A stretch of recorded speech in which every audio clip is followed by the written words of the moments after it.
떴다 뱀비행 변정국입니다. 대한항공 이사회가요, 아시아나항공 화물사업부 매각을 위한 인수 우선협상 대상자로 에어인천을 선정을 했습니다. 에어인천이 어떻게 우선협상 대상자로 선정이 됐는지, 그리고 남겨진 과제는 없는지 알아보도록 하겠습니다. 떴다 뱀비행 이륙합니다.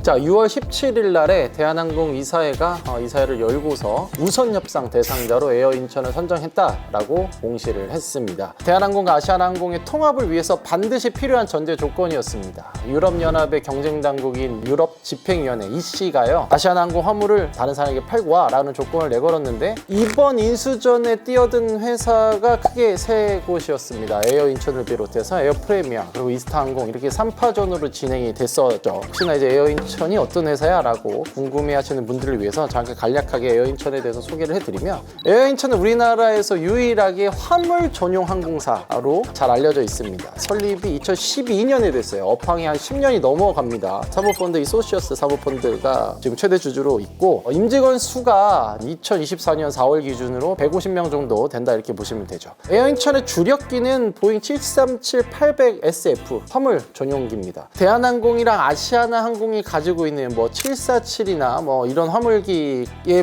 비해서는 너무 작죠. 작다면 작을 수 있는 화물 전용 항공사가 아시아나항공을 먹었습니다. 그래서 일각에서는 이렇게 표현을 하더라고, 고래를 집어삼킨 새우다. 정말 기가 막힌 표현입니다. 작년 기준으로 보면 매출액이 707억밖에 안 돼요. 아시아나항공의 화물 사업 1년 매출이 1조가 넘습니다. 707억짜리 매출을 하고 있는 회사가 1조짜리를 먹었다는 것 자체만으로도 어떻게 보면 굉장히 대단한 거예요.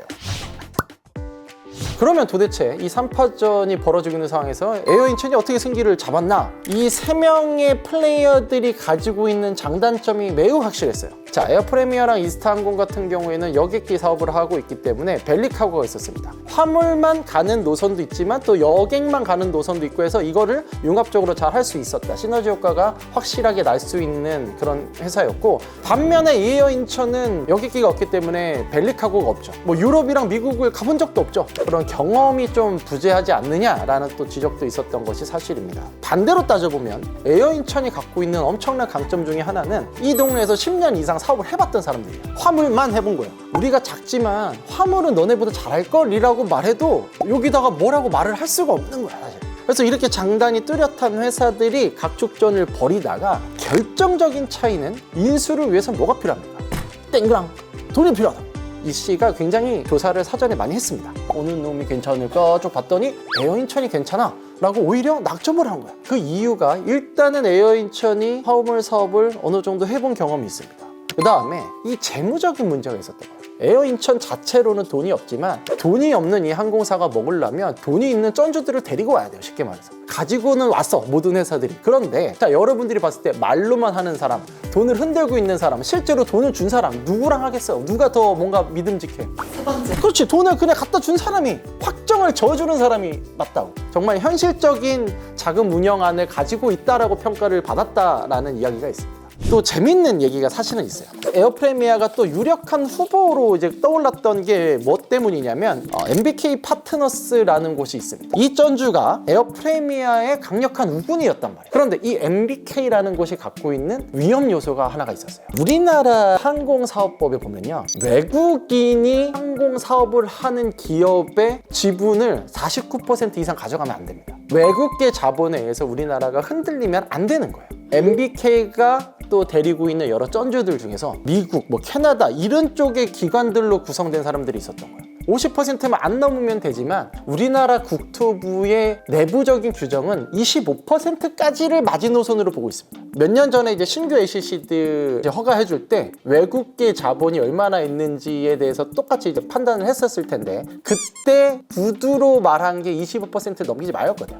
이번에 이제 들어오는 미국인이 뭐니 캐나다니 이런 외국계 자본들이 비중을 갖고 있다는 것 자체만으로도 그 회사의 경영이 흔들릴 수가 있어요. 이게 어떻게 될지 모르는 거예요. 이 지분이라는 거는 외국계 자본이 들어오는 것에 대해서 굉장히 부담스러워하는 시선이 있어서 MBK들이 중간에 빠져버려요. 안 하겠다. 그러니까 이게 에어프레미어 입장에서는 완전히 강력한 우군을 하나 잃어버린 꼴이 됩니다. 상대적으로 다른 후보들에 비해서 탄탄한 어떤 자금 운영 계획을 갖추고 있는 에어인천, 화물 사업을 오랫동안 해봤던 경험 있는 에어인천에게 갈 수밖에 없었던 거예요, 사실. 하지만 업계에서는 에어인천에 대한 재무 건전성, 어떤 영업성의 문제를 제기하는 시선이 사실 있는 것도 맞아요. 벌써부터 시작도 안 했는데 초치냐라고 생각하시는 분들이 있겠지만, 그러니까 창사 이래 흑자를 기록한 해가 딱 3번 있어요. 그게 언제냐면 2020, 2021, 2022년이에요. 이때가 어느 기간입니까? 코로나 때는 정말 역대 항공업계 역사상 화물 운임이 천장을 뚫고 올라가서 에베레스트 정상으로 갔다가 거의 뭐 화성까지 갈 정도로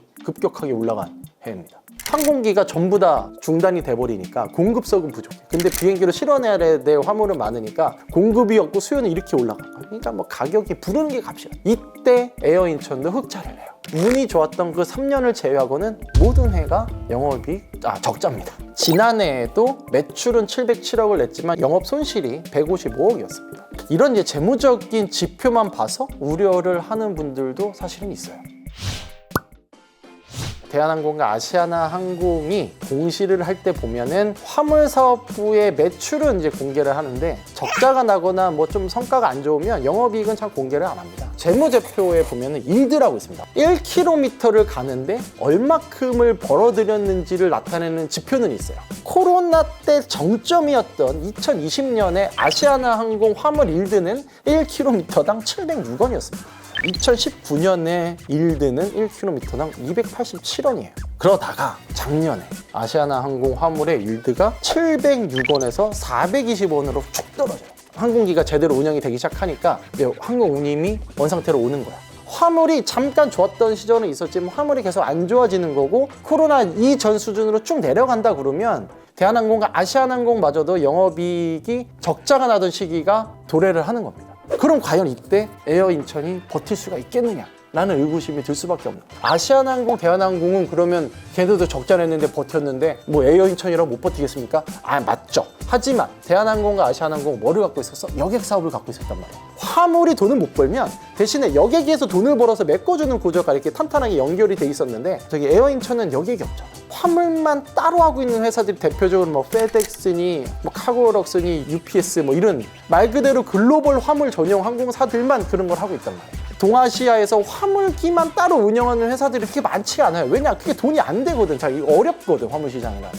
근데 이렇게 먹었다가 이게 잘 안 돼서 이게 만약에 또 흐지부지 되면 우리나라 물류망에 문제가 생길 수밖에 없는 거예요. 그때 가서 또 잘못됐다고 또 뭐 갑자기 공적 자금 투입하고 할 거면 아시아나항공 왜 없앤 거야?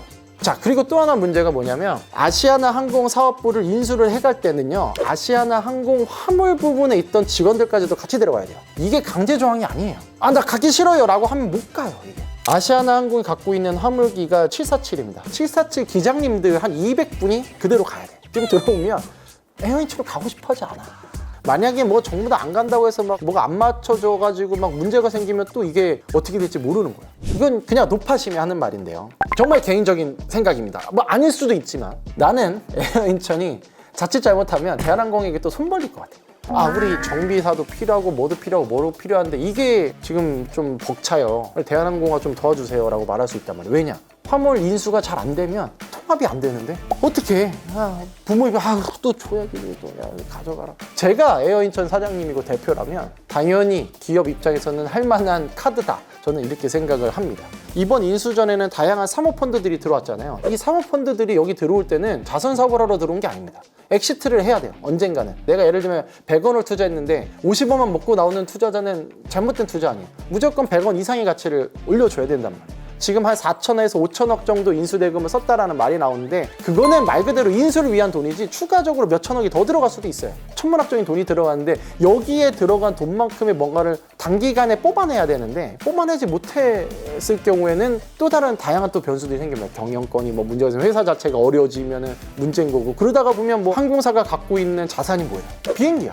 엔진이랑 이런 거 갖다 팔기 시작하고, 그럼 뭐야? 또 그냥 잘 이거 아시아나항공이 그냥 공중분해되는 건 똑같은. 그러니까 너무나 또 많은 우려 포인트들은 있어요, 사실은. 뭐 이런 고민을 뭐 에어인천은 안 했겠습니까? 그리고 이씨는 안 했겠습니까? 뭐 대한항공은 안 했겠습니까? 하지만 이들이 봤을 때 그래도 충분히 해볼 만한 도전이고 충분히 아시아나항공을 인수해서 그들이 말하는 통합의 목표대로 대한민국 항공산업이 발전할 수 있을 거라고 생각했기 때문에 선정을 했겠죠. 지금으로서는 응원을 할 겁니다. 응원을 할 건데 정말 걱정되는 부분은 많다라는 말씀을 좀 드려봅니다. 이제 우선 협상 대상자로 에어인천이 선정이 됐습니다. 인수를 위해서 정말 끝까지 잘 경주를 해야 되는 것도 있는데 그 안에 뭐 다양한 문제점들이 또 나오면 그때부터 변병해서 소개를 해 드리도록 하겠습니다. 참 이게 인수라 이런 건요, 여러분 정말 이 공개된 정보가 정말 극히 제한적입니다. 정말 어렵습니다. 진짜 이거 한마디 한마디가 조심스럽고 제가 틀린 것도 있을 수가 있어요. 뭐 그럴 때는 정말 뭐 지적 좀 해주셔도 괜찮습니다. 언제나 말씀드리죠. 톤 앤 매너를 지켜가면서 해주시면은 다양한 이야기 나눠보면 좋겠습니다. 변비행은 언제나 그렇듯 영원히 항공업계를 응원합니다.